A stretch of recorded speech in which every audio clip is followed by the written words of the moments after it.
নমস্কার, পাঁচফোড়নের রান্নাঘরে আপনাদের সকলকে স্বাগত জানাই। আজ পাঁচফোড়নের রান্নাঘরে হচ্ছে ফ্রুটস কাবাব।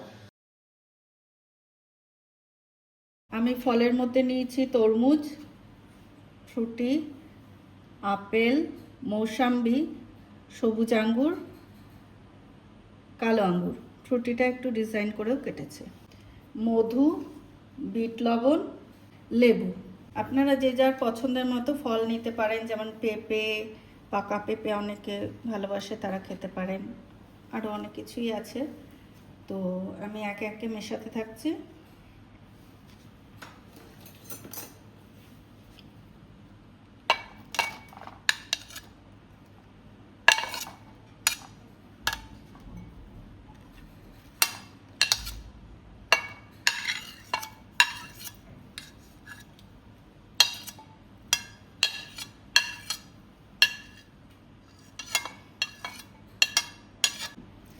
এবার মেশাচ্ছি মধু, মিষ্টির জন্য হালকা মিষ্টি লাগবে। মধুর একটা নিজস্ব স্বাদও তো আছে। বিট লবণ,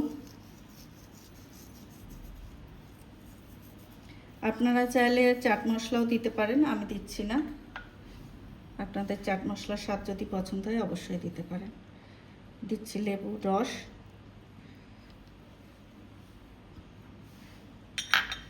এবার এটাকে আমি সুন্দর করে মেখে নেব।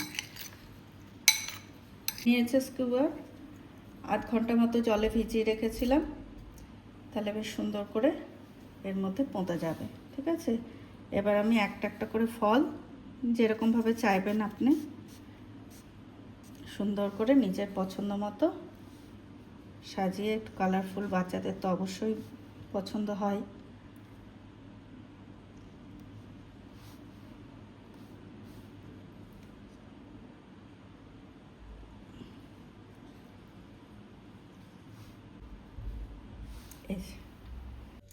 এদের সমস্ত আমি সব রেডি করে নিয়েছি এভাবে একসাথে। গ্যাস অন করে তাওয়া বসিয়ে দিয়েছি। এবার দেব বাটার। আপনারা চাইলে অলিভ অয়েলও দিতে পারেন।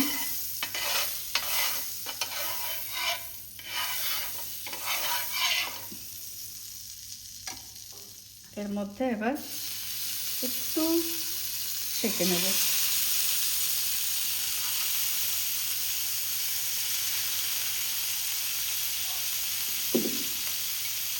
আর তার মধ্যে যে জুসটা বেরিয়ে গেছিলো লেবুর রস আর মধু, সেটা একটু দিয়ে দিচ্ছে, তাহলে আর একটু বেশি রস মতো হয়ে যাবে, খেতে ভালো লাগবে।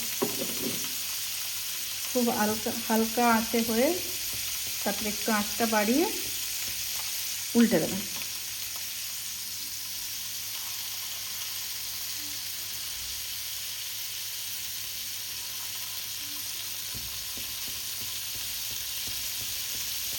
প্রথমে স্লো আঁচে হবে, তারপরে হাই আঁচ।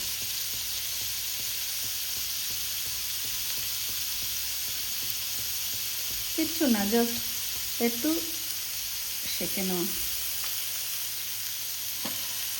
হয়ে গেছে। আমি এবার গ্যাসটা অফ করে দিলাম। এবার সুন্দর করে প্লেটিং করে আপনাদের সামনে নিয়ে আসছে। ফ্রুটির মধ্যে সুন্দর একটা ফ্রুট বাস্কেট বানিয়ে নিয়েছি, তার মধ্যে ফুল দিয়েছি দুটো পেয়ারা দিয়ে। তারপরে আমি ওই স্কোয়ারগুলো গেঁথে দিচ্ছি।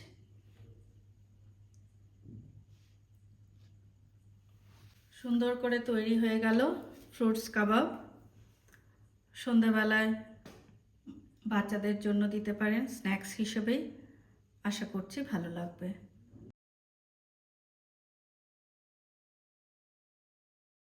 অবশ্যই কমেন্ট করে জানাবেন কেমন লাগলো।